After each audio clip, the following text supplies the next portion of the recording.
Alors, parlons un peu des attaques sandwich sur Solana. C'est un nom qui sonne presque sympa, non?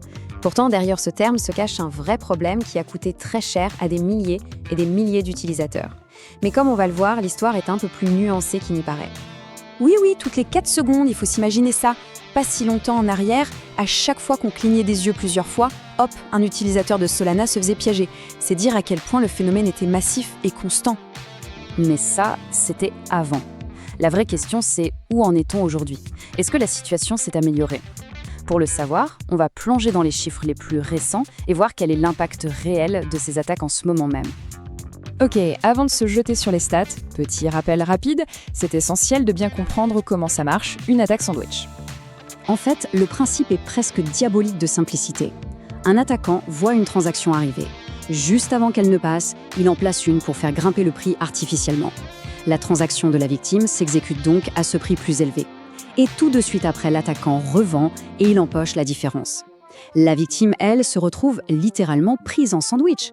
Et c'est elle qui paye l'addition. Maintenant, on entre dans le vif du sujet. On va regarder les chiffres concrets de ce que ça a donné le mois dernier, et vous allez voir, ça parle tout seul.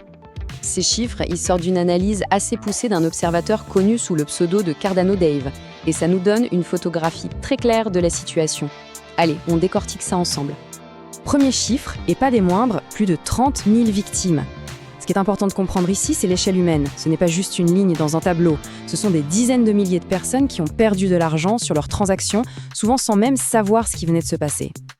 Et maintenant, regardez ça. Tout ce grabuge, pour plus de 30 000 personnes, a été causé par seulement 133 attaquants. C'est ça qui est fou.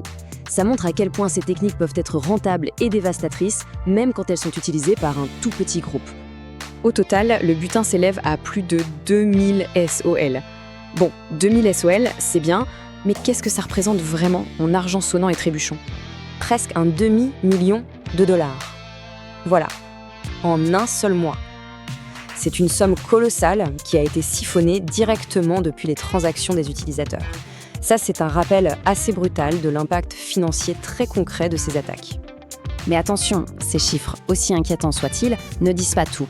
Pour avoir le tableau complet, il faut absolument prendre un peu de recul et mettre les choses en perspective. Quand on compare, on voit tout le chemin qui a été parcouru. On est passé d'une attaque toutes les 4 secondes à 30 000 victimes sur un mois entier. La fréquence a été réduite de manière drastique. Alors oui, le problème est encore là, c'est clair, mais on ne peut pas nier que de gros progrès ont été faits. Et ce chiffre toutes les 4 secondes, il est important de savoir d'où il vient. Ce n'est pas un chiffre sorti de nulle part, c'est le cofondateur de Marinade, un projet majeur de l'écosystème Solana, qui l'a donné.